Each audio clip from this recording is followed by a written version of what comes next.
നമ്മോട് ഇടപെടുന്ന ആ ദൈവസാന്നിധ്യത്തെ തിരിച്ചറിഞ്ഞിട്ട് ഇവിടെ ഈ വചനം പറയുന്നത് പോലെ വിശുദ്ധർക്കു വേണ്ടി ദൈവഹിതപ്രകാരം പക്ഷപാതം ചെയ്യുന്നത് കൊണ്ട് ആത്മാവിൻ്റെ ചിന്ത ഇന്നതെന്ന് ഹൃദയങ്ങളെ പരിശോധിക്കുന്നവൻ അറിയുന്നു. നമ്മുടെ ചാർച്ചക്കാരറിയുന്നു എന്നല്ല, നമ്മുടെ സ്നേഹിതരറിയുന്നു എന്നല്ല, നമ്മുടെ അപ്പനും അമ്മയും അറിയുന്നു എന്നല്ല ഈ പറയുന്നത്. ഹൃദയങ്ങളെ പരിശോധിക്കുന്നവൻ അറിയുന്നു.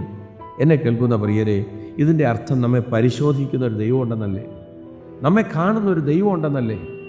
ഇയ്യോബിൻ്റെ ചുറ്റും വേലി കെട്ടിയിരുന്ന ദൈവം സാത്താൻ്റെ കറക്കം കണ്ടപ്പോൾ ദൈവം ചോദിച്ചില്ലേ, നീ എൻ്റെ ദാസനായ ഇയ്യോബിൻ്റെ മേൽ നീ ദൃഷ്ടി വെച്ചോ? അപ്പം നമ്മെ കാണുന്ന ഒരു ദൈവം ഇല്ലേ ജീവിതത്തിനകത്ത്?